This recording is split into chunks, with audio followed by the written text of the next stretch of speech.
So if you go all the way back to Norbert Wiener, the goal of creating artificial intelligence was for them to become gods. Artificial intelligence, as we understand it, is based off if and then algorithms. If and then. If this happens, then we'll do that. If that happens, then we'll do this.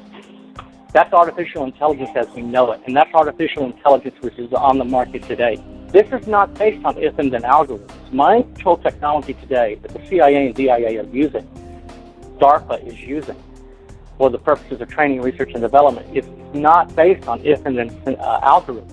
It's based on the reverse engineering of the human mind. And the cybernetics group that basically dictated the direction for this project was intertwined with the CIA. And what's interesting is out of the cybernetics group came two fundamental projects. So one was the creation of personal computer, and the other one was MKUltra. They are building false realities into which they want to induct you so they can play God. Their goal is to create this global computer that sees all, sees everything, and where the humans evolved to create a collective mind. Imagine if we all recorded ourselves as though we're live streaming on Twitch. We showcase our lives, thoughts, and emotions 24/7 and let it all be stored in a secret server somewhere. In the 1940s and 50s, scientists discussed the possibility of creating an artificial brain. This artificial brain would be able to think and act just like us. They'd be able to plan, reason, feel, think, judge, and even love. Today, when we're talking about these quantum computers, they're not artificial intelligence. They're way beyond artificial intelligence. You're talking about artificial life.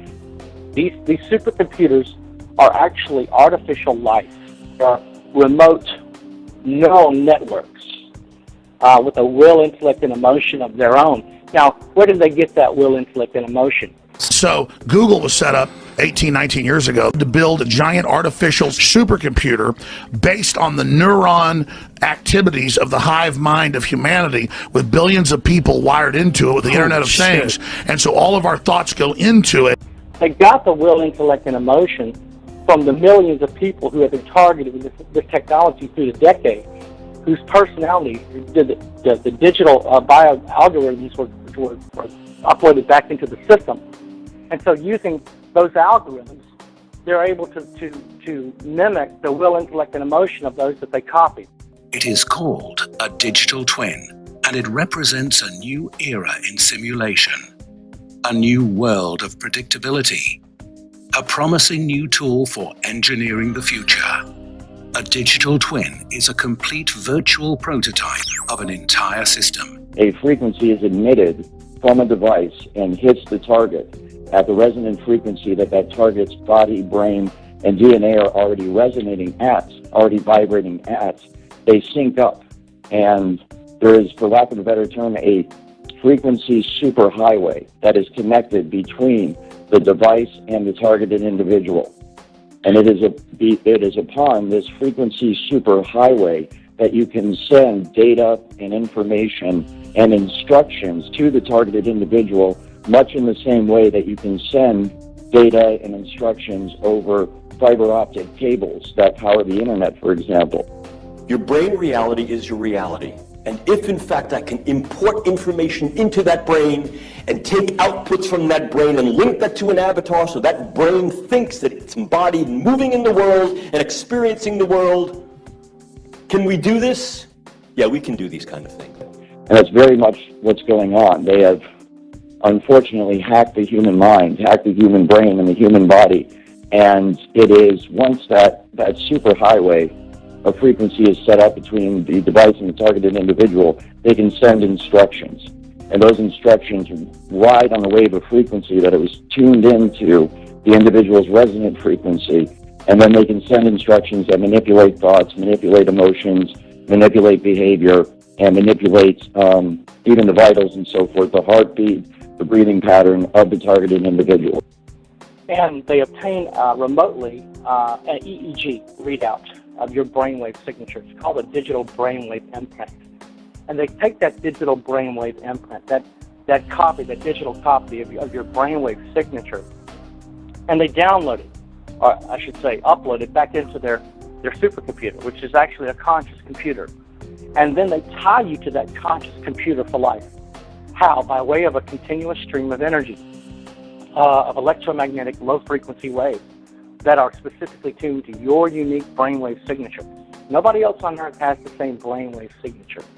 It's unique to you alone. It's like a set of fingerprints. Nobody else on Earth has your same set of fingerprints. Well, nobody else on Earth has your same brainwave signature. And what the stream of energy is designed to do is it's designed to interface and interact based on that frequency, based on your brainwave pattern.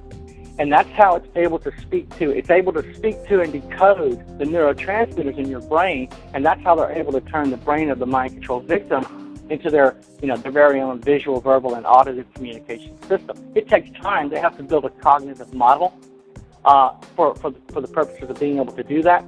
But that's how the technology is designed to operate. There's a resonant frequency to DNA itself that all matter in the universe resonates. All matter is animated by sound, and as a result, there is a frequency that is able to be measured, that measures the rate of vibration, for lack of a better term, of the DNA itself, of the human mind, and of course of the human body, and indeed everything else in nature. It is by understanding the individual resonant frequency of individual's DNA and the individual resonant frequency of an individual's mind that this technology is able to be fine-tuned to an individual.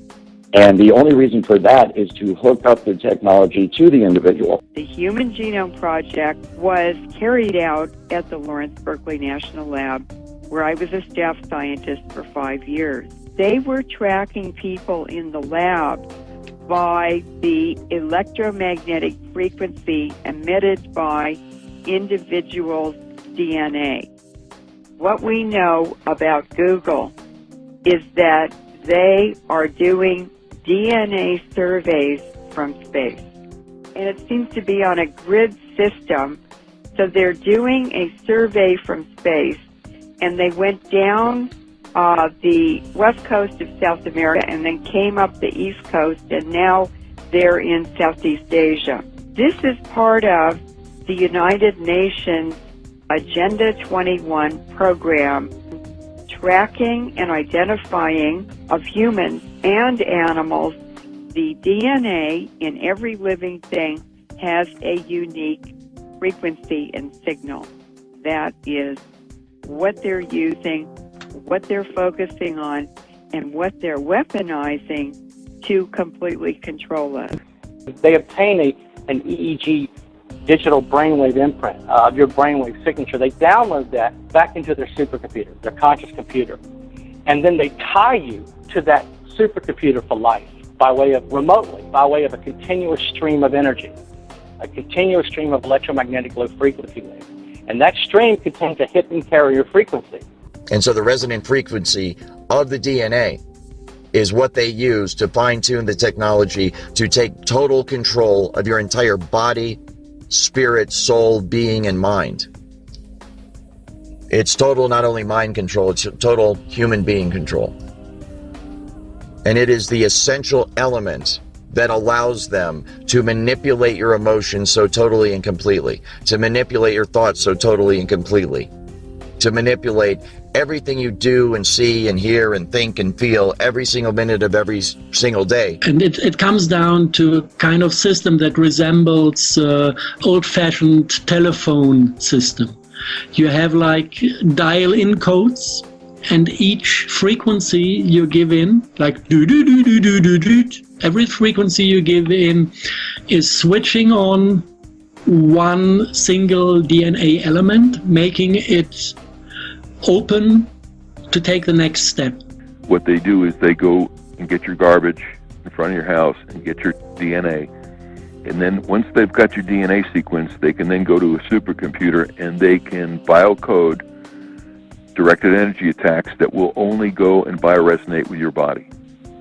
So that three people can be standing right next to you and nobody's going to feel the harassment except you, because these signals are biocoded to your body's tuning only.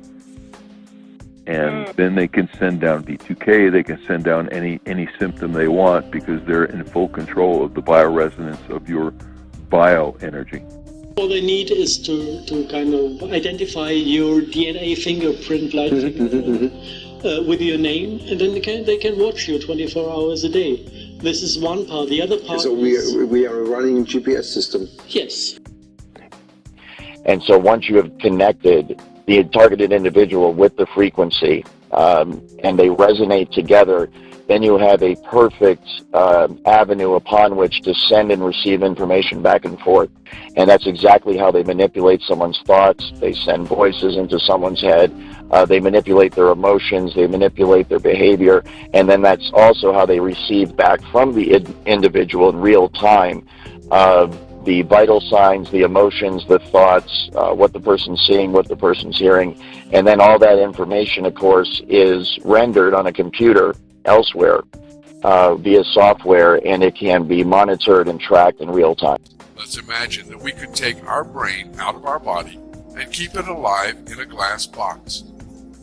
Then let's get a computer filled with information related to a particular setting, such as image, sound, smell.